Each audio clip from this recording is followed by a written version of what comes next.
medicine. So I'll go ahead and get started talking about weight loss. Please feel free to type any questions you might have into the chat.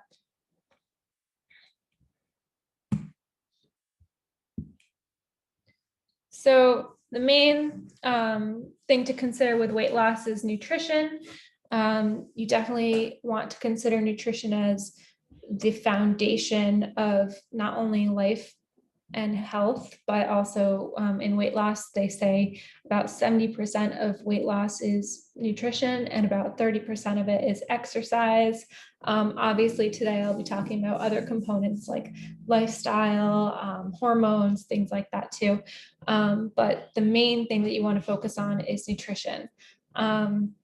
You want to focus your diet on vegetables. About half of your plate should be vegetables. And you always want to have some proteins in there too. So healthy sources of protein include seafood, chicken, turkey, beef, things like that. Eggs are a wonderful source of protein that are very healthy, have a lot of nutrients. And then also, for people who are vegetarian or vegan, there's things like tofu. You always want to make sure you choose organic tofu and other kind of alternative meats. With seafood, very, very healthy, but you want to make sure if you're eating a lot of fish in your diet, you're eating fish that are sourced well and also that aren't very high in mercury. You can easily Google which fishes are higher in mercury and which aren't. Just something to consider because mercury can build up in the body.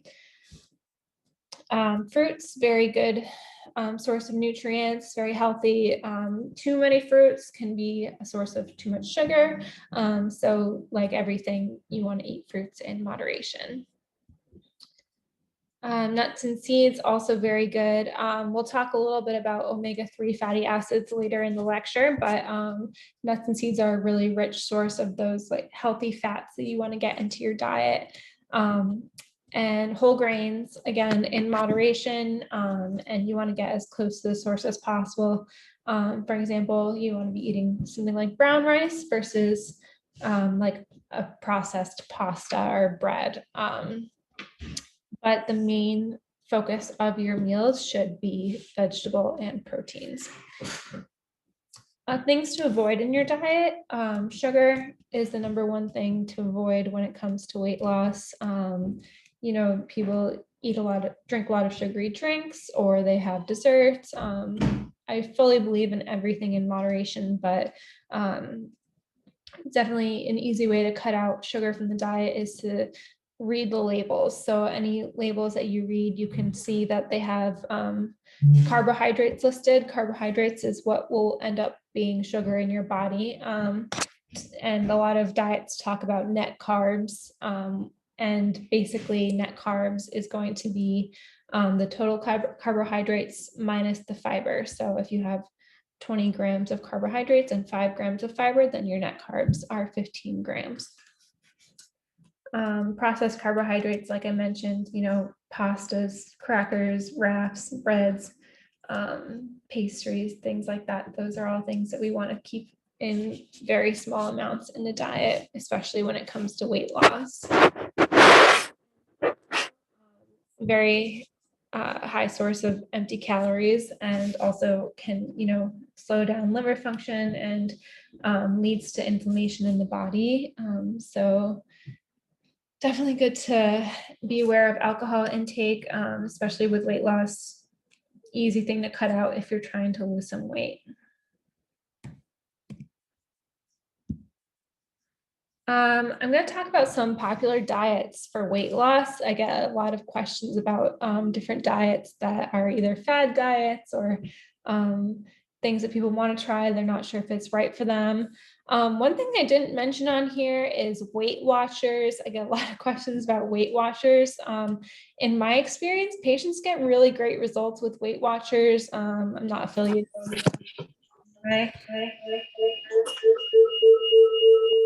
If anyone has if you don't mind, just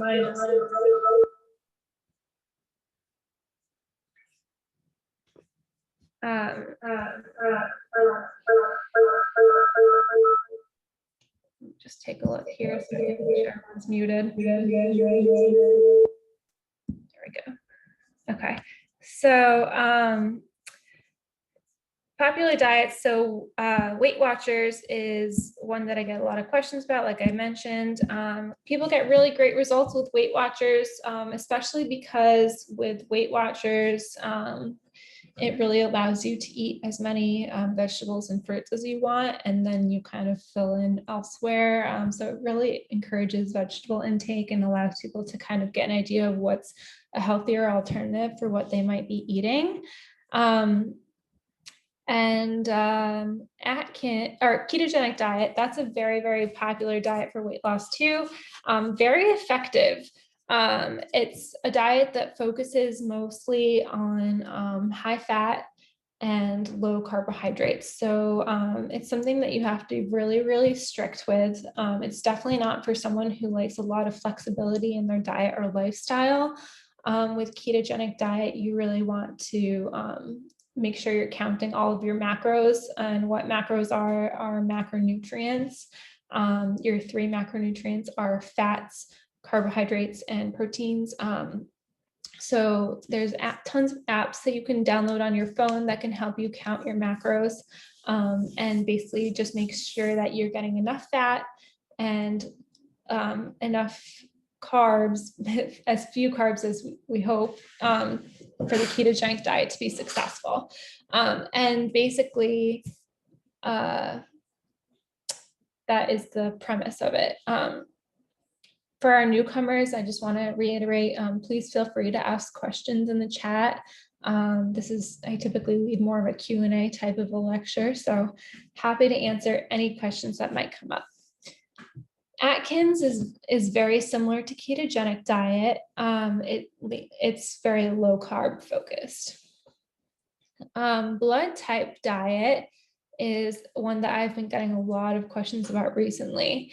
We do carry blood typing kits in the office, so if anyone's interested in finding out what their blood type is, you can definitely just ask whichever physician you're seeing for a blood type kit, and we can find out your blood type in less than 10 minutes. But the blood type diet is a type of diet that basically its premise is that there's a link between diet and blood type because of proteins called lectins. Lectins are found in the diet in different kinds of foods. And the premise of it is that they can interact differently with different blood types. I think that anytime anyone's following any kind of diet, they're going to see results probably, as long as they're sticking to it. The research behind blood type diet is still out there. It still needs a little bit more research, I think. But it is an interesting concept. Vegan and vegetarian, most people are familiar with this. It is a little bit more difficult to be eating a healthy, rounded diet with vegan and vegetarian diets, just because protein is so important with weight loss, especially if you're getting enough exercise. Vegan and vegetarian, it's more difficult to get that protein in. You really need to be eating more legumes and grains and nuts, seeds, and sometimes they can focus a little too much on processed foods or alternative meats such as seitan, not really the healthiest for you, but people crave that sort of protein meat taste or feel, so they go to those. Raw food diet is exactly what it sounds like. Everything's made from raw foods that haven't been cooked. It is typically very healthy, very focused on vegetables and fruits. The only issue is that it can take a toll on your liver to be eating too many raw foods. That kind of goes back to Chinese and Ayurvedic medicine.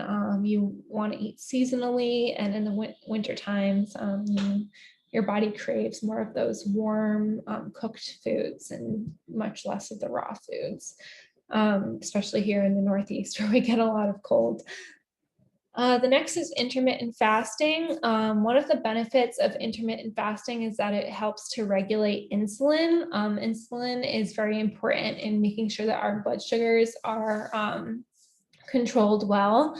The good thing about intermittent fasting, well, what intermittent fasting is that basically you're eating during a very small window of the day and fasting throughout the rest of the day.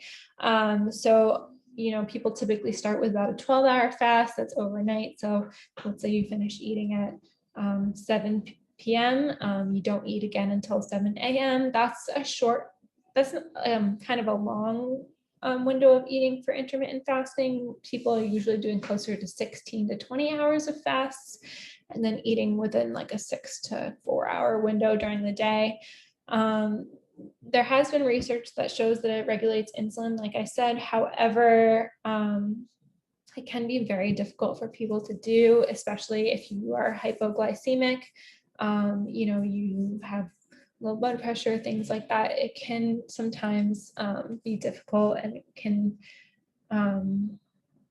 but it does help to reduce snacking in the diet if you're eating during a smaller window.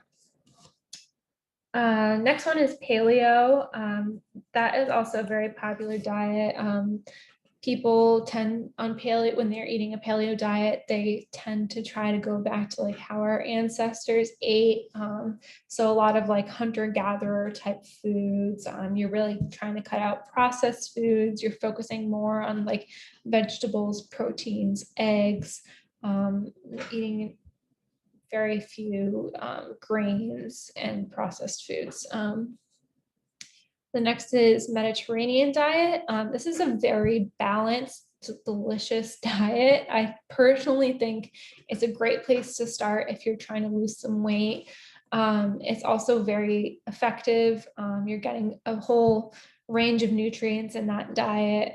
So Mediterranean diet focuses more on vegetables, fish, eggs, fruit, getting plenty of healthy fats in there, olive oil. So you're getting good fats from like the fish and the olive oils, and you do get to eat some grains and stuff too. So it's very balanced. You're eating a lot of different vegetables if you're doing it right. So you're getting a whole rainbow of nutrients. When you're eating vegetables, you want to make sure you're getting every color in the rainbow so you can get all of your nutrients in.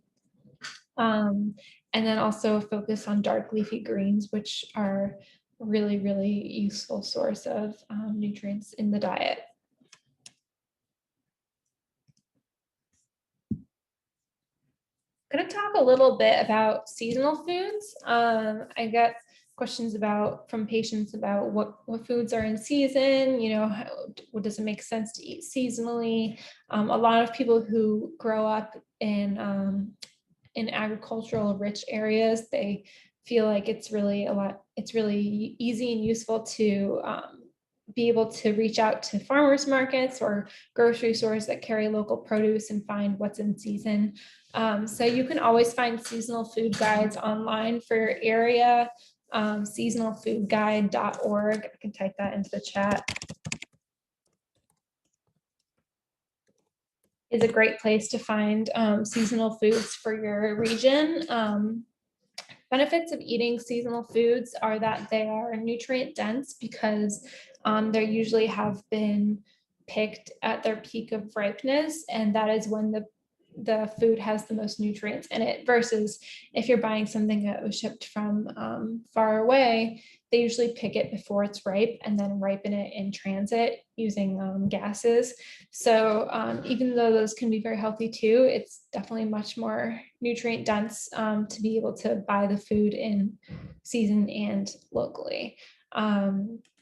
And it's also what our bodies naturally crave. So especially in a place like New England, where we go through all 4 seasons, the foods are always changing. Our bodies have learned to adapt and crave what's in season. The foods are usually fresher, tastier, and also added benefit of it supports our local farms and economies. So you can see a list of foods that are in season here. And you can see, right now, July, so we have apples, beans, beets, blackberries, blueberries, broccoli, cabbage. I'm not going to read through all of them, but plenty of foods that are in season here. And you can always just find guides like this online. You can print them out, take them to the grocery store. Some grocery stores can actually tell you if you go in what's in season. They know what's coming in regularly. So that's always useful.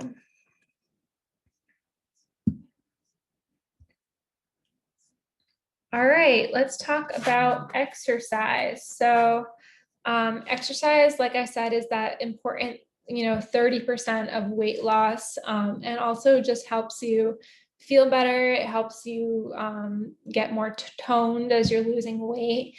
So some benefits of exercise are, achieving and maintaining that healthy body weight. You can improve your mental health, your sleep, your energy. Anyone who starts a new exercise regimen usually feels really good. And some people will say, I sacrifice an hour of sleep for exercise, but I feel like I have more energy, even though I'm working hard to fit that into my diet, into my life, because exercise can make you feel so good. When you're starting an exercise regimen, it's really important to make a plan and set realistic goals for yourself. Also have compassion for yourself, because it's going to take some time to lose weight. It's going to take some time to learn about exercise. It's going to take some time to learn how to fit that into your lifestyle, especially if you're just starting out. So definitely set realistic goals. It's okay to start slow and then move your way up. And always allow time for recovery. Some people go really hard and they go 7 days a week. No, you want to make sure you're taking at least 1 day a week for recovery, to allow your body to relax and rest. It's important to stay hydrated during exercise too, something that people forget. The more exercise you're doing, the more you're sweating, the more water you need to drink. Sometimes things like electrolytes are lost in your sweat. Those might be important to talk to your doctor about replenishing those electrolytes. Different kinds of exercise I have listed here. Aerobics, cardiovascular exercise, that's very common. People are very familiar with them, things like running, or going on a treadmill, or an elliptical bike, or rowing. Those are all forms of aerobics. Strength training is really important. It allows you to build muscle, helps with metabolism, and also if you're interested in the look of being more toned, it can really help with that.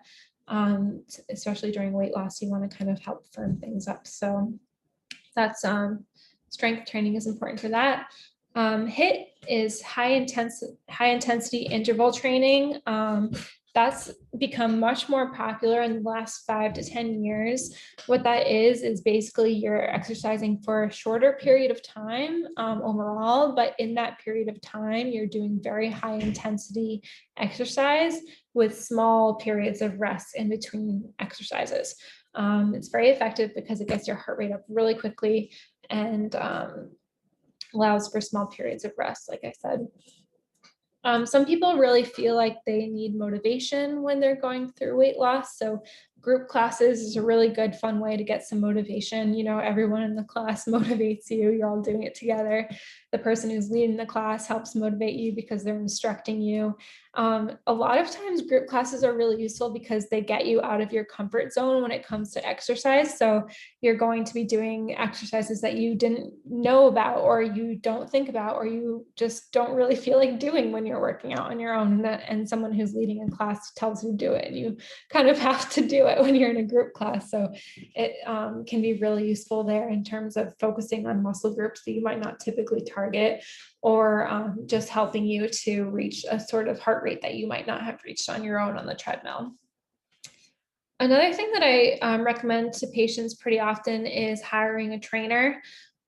This is really useful for people who don't know how to work out, don't know where to start. They go to the gym, they feel intimidated, they don't know what the machines do.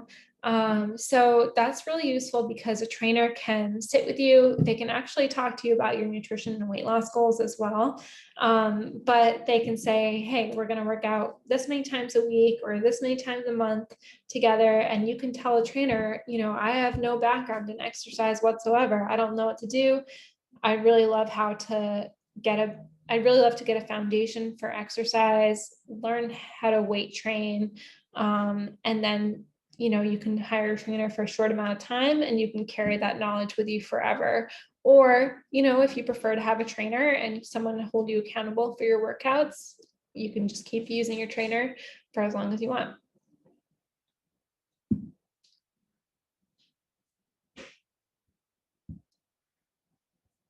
Okay. Lifestyle. Oh, just real quick, I'd like to mention, just remind everyone, if they have any questions, feel free to type into the chat. Okay, there are components of lifestyle that are also very important when it comes to weight loss. Sleep is a very important part, a very important foundation for losing weight. So you want to make sure that you're getting at least 7 hours of sleep. There's research that shows that getting less than 7 hours of sleep a night can turn on genes for insulin resistance. Like I said, insulin is really important for blood sugar regulation. Getting less than 7 hours can also increase hormones that make us feel hungry and increase the risk for diabetes, dementia, and heart disease. So just definitely important to get sleep. Also, when you're getting sleep, you're recovering during that time. You're going to have more motivation during the day to be able to get all of your stuff done and also get some exercise in. Those are all really important for weight loss. Some people feel like they don't really need that much sleep. If you're naturally falling asleep at a good time and waking up at a good time and you don't really feel like you need to sleep longer, that's fine. But you want to make sure you're prioritizing sleep if your body needs it. Next thing that's very important is water intake. You want to be drinking about half your body weight in ounces. So if you weigh 200 pounds, you want to be drinking about 100 ounces of water per day. And that's just really important for helping to detox too, because when you're losing weight, your body is working really hard to detox anything that was stored in your fat to help get any thing out of your body through your urine, and your liver and your kidneys are also working really hard. So water is very important for a lot of different things. Mind-body connection. Something to consider when losing weight is a lot of people have a lot of stress in their life. A lot of people are experiencing anxiety and depression, especially with the pandemic that's going on. So some ways to kind of mitigate that are to speak to a therapist or a counselor that can really help you to not only work through your own stressors, but also have someone guide you through working through any anxiety or depression. It's important to talk to your doctors about any of those things in case, you need labs or supplements or medications that might help as well. Meditation is very useful for a lot of people who need some stress relief, as well as exercise is a great way to get that as well. There's some research that says that eating a large breakfast with a lot of protein is really good for weight loss. Good research to back that up. Again, that kind of counteracts that intermittent fasting that I had spoke about earlier. So, if some people prefer the intermittent fasting, some people want to eat a large breakfast when they wake up. It's really up to you. I wouldn't say that one is necessarily better than the other. It's just all about making healthy choices. We already spoke about tracking your macros when we spoke about the ketogenic diet, but there's also apps that can track calories. MyFitnessPal is really good for that. They have a huge database of different foods and what nutrients and macros are in those. So for example, if I eat, an egg sandwich for breakfast, then I can kind of put in the different components of the egg sandwich and it will tell me how many calories are in there. And you can set goals that say, basically, I want to lose 10 pounds in the next 3 months. And then it'll tell me, based on my height, weight, lifestyle, how many calories I should be aiming for per day, how many macronutrients I should be aiming for per day. Again, the macronutrients are fat, protein, and carbohydrate. Also should be considering things that can kind of adversely affect weight loss, like alcohol, smoking, and stress. Again, alcohol is a really empty way of consuming calories, just like soda is too. Smoking drastically increases the amount of inflammation in your body. So that's just not good for just overall health, but also want to make sure that we're keeping that inflammation as low as possible while we're trying to lose weight. Some people feel that smoking helps to reduce their appetite and they eat less, but again, the main thing is making healthy choices. You don't necessarily want to be eating less. You want to be making healthier choices, lower calories, lower carbohydrates, less sugar. And then stress, like I mentioned earlier also. Some supplements that can be really good for weight loss. There's so many, but I'm just going to touch on a few here. Green tea extract is something that's very common in a lot of the like fat burning kind of pills that you might find. A lot of those pills have other additives and not necessarily are the best for you, especially because they can get your heart rate up so quickly. But just pure green tea extract is so good for so many different reasons. For weight loss specifically, it contains a lot of caffeine. It can act as a stimulant to aid in fat burning and exercise performance. So some people like to take it before they work out because it helps to motivate you and gets your heart rate up. And then also it has a ton of antioxidants in it. Green tea is kind of famous for its health benefits. Antioxidants are really good in kind of like maintaining your cardiovascular health, fighting any sort of free radicals that might cause cancer, things like that. Green tea extract has been proven to mobilize your fat from your fat cells, basically. So it can boost the effect of a hormone called norepinephrine, which helps promote fat breakdown. It also boosts your metabolic rate and can help to reduce your appetite. Chromium is a nutrient that helps to support healthy blood sugar levels and promotes insulin sensitivity. That's really important, especially for people who have blood sugar regulation issues, for example, diabetes. Chromium can really help you regulate that blood sugar more effectively. It actually lowers the risk of diabetes. Naturally in the diet, it's found in whole grains. But a lot of the whole grains that we consume in the standard American diet have been stripped down. So you're not getting all of that healthy chromium that you would typically be getting in the diet. Next one is fish oil. That's a really potent anti-inflammatory. It's really good for cardiovascular health and brain health, but also just super, super potent anti-inflammatory for lowering overall inflammation in the body. When it comes to weight loss, we want our body to actually be able to effectively lose weight. And if we have a lot of inflammation going on, then we aren't able to do that as efficiently. And it also helps to reduce the risk of heart disease. Probiotics can also be really useful. A lot of people know what probiotics are, but basically they're healthy bacteria that help to promote the growth of healthy bacteria in our gut. Our gut is really just like, they call it the second brain of the body because it's just so important for so many different functions in the body. One that we often recommend to patients is called a Claire Therabiotic Metabolic Formula. It basically has some strains of bacteria that affect weight and glucose metabolism. So bifidobacterium and lactobacillus, those both aid in that. There's one strain of lactobacillus, that's one of the healthy bacteria in probiotics. It's called Lactobacillus rhamnosus. It helps to synthesize and secrete something called conjugated linoleic acid. I had mentioned fatty acids earlier. That's a kind of fatty acid that helps in fat metabolism.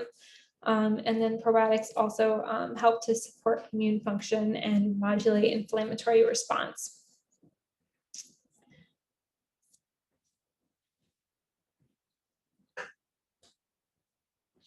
Okay, let's see. Lab testing for weight loss. Anyone who's been to the office and seen one of us naturopathic doctors here has probably had lab testing done, but there's plenty of lab tests that are really important for kind of assessing if your body's at its optimal level for weight loss. So one of the hot topics when it comes to weight loss are thyroid. You know, some people have hypothyroidism, and that can be really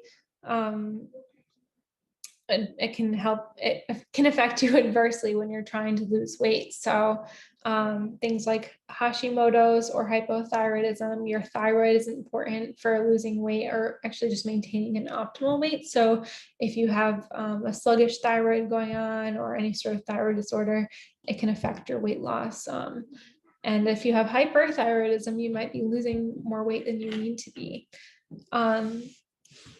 CBC and CMP, those just give us a good idea of your overall health. You know, if you have any signs of infection going on, any sort of electrolyte or metabolic imbalances. It also measures your kidney and liver function.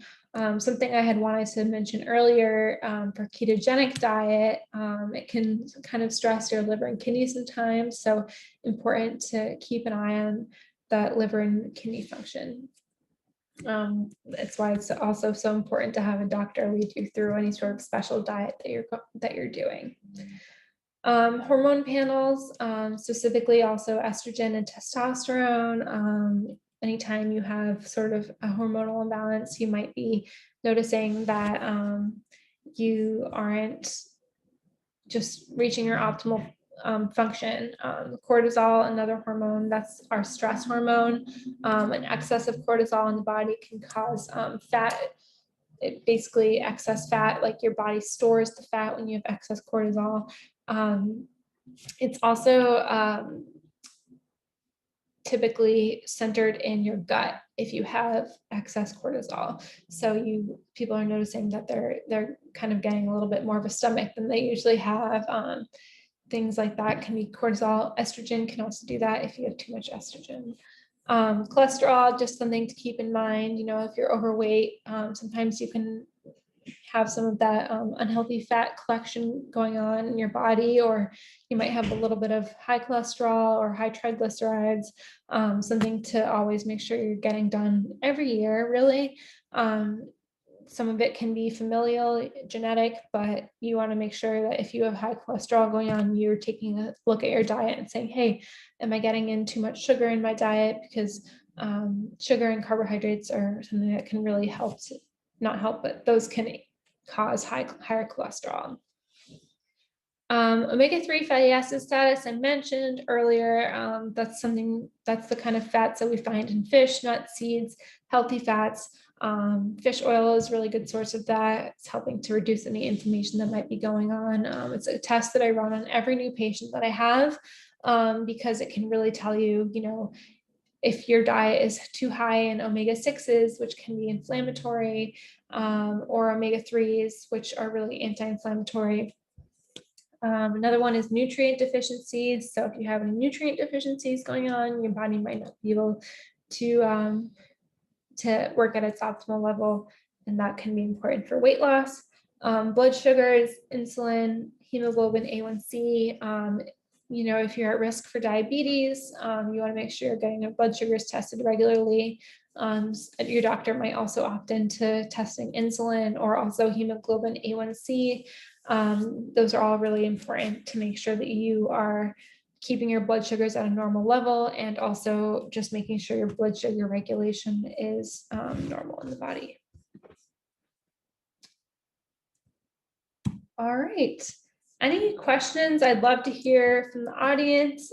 If you're having, you know, any issues with weight loss, or you have any tips for other people that have really helped you throughout your weight loss journey, I'd love to see them in the chat. I'll give everyone a few minutes if you'd like to type in questions, and I'll start answering questions.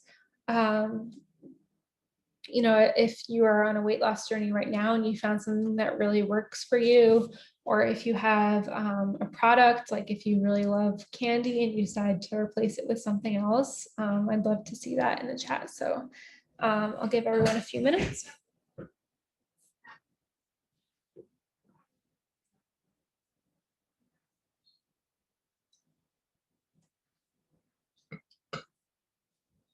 All right, someone asked if I have any thoughts on intuitive eating. I do think that that can be useful, especially the part of intuitive eating where people eat when they're hungry. I think that that can be, a great way of listening to your body. It also just, it not only requires you to listen to your body, but it helps you learn what your body wants in many other ways. Once people start listening to their body, they say, hey, I think that this food affects me really positively. I start to feel more energy when I eat it. And some people might eat a food and they say, hey, this food, it kind of gives me a scratchy throat, or I notice that my bowels are a little off after I eat it.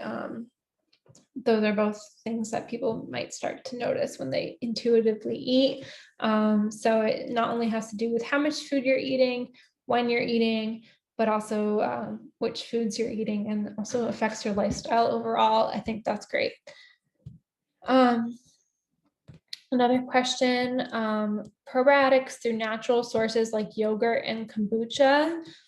Yes, definitely good for you. In general, I recommend, limiting the amount of dairy in your diet. So you don't necessarily want to be eating a lot of cow's milk yogurt. But there's other kinds of yogurt that you can eat that have plenty of probiotics in them as well. Kombucha, also great source of probiotics. The only thing is to consider with kombucha is a lot of kombuchas are really high in sugar.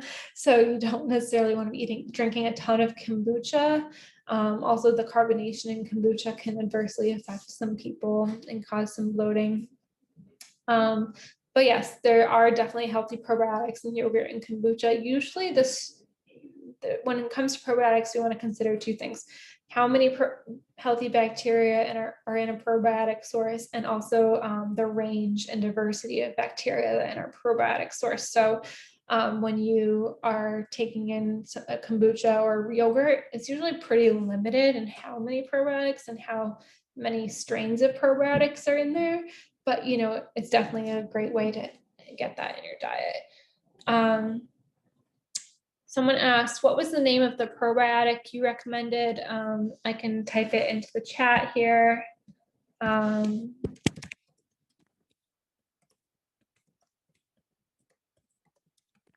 Called Claire Therabiotic Metabolic Formula. We do sell that in office, but again, I would recommend, meeting with your doctor to see if that's a good option for you. Someone asked about berberine for blood sugar regulation. That's absolutely wonderful supplement for blood sugar regulation. I would recommend, again, talking to your doctor. There's so many different products that we use and can use for blood sugar regulation. And there's also supplements that have a lot of different combinations in them, like berberine, chromium, just all different things that might help with, whatever you're looking for specifically. Yes, berberine is great. Just talk to your doctor first.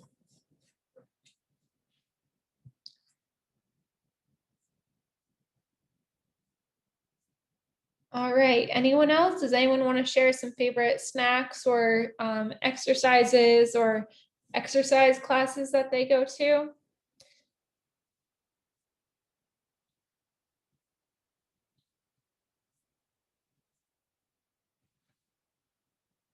In the meantime, I'll bring the screen back to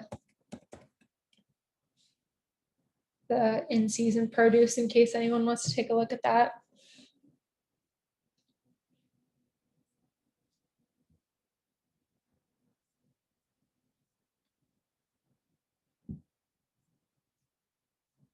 All right, Michelle asked if anyone knows a good personal trainer in the West Hartford area. I am relatively new to the area, so I can't say for sure. I know that there's some gyms that focus on just personal training. And most bigger gyms like LA Fitness or some Planet Fitnesses now have personal trainers too, that are just available for you to work with. But if anyone knows a good personal trainer in the West Hartford area, I'd love to see some recommendations. Someone else wrote that they lost 45 pounds on keto, but gained some back after adding fruit back in. Is that due to insulin spike? That's a great question. Not necessarily. With ketogenic diet, it's more of a diet that you do short term. You kind of lose the weight you want, and then then after that you really have to kind of adjust the eating that you're doing. So people can be really strict on keto, lose a lot of weight, and then once they go off keto, they can sometimes revert to their old habits and eat and start to gain some weight. That doesn't necessarily mean that this person was doing that, but it could have been due to your body not really being used to the sugar. But typically on ketogenic diet, your blood sugar regulation improves. So was it due to insulin spike? I'm not sure. It could be personally for you. Yeah, that's a great question. I think the main thing is just to make sure that you're making healthy choices even after you stop keto.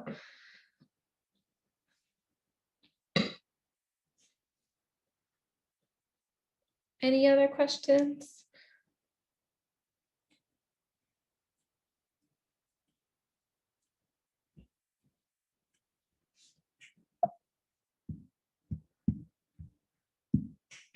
All right, thank you everybody for coming. I've been recording the lecture, so it'll be available online at some point or on our Facebook page. Thank you all for coming, and we'll have another Bloom on Zoom at the same, let's see exactly which date it is. I'll open up my calendar here. It's always the fourth Thursday of the month. So next time will be August 26th. And I believe I'll be talking about sleep, but you can find the schedule on our website. All right, have a great day, everyone.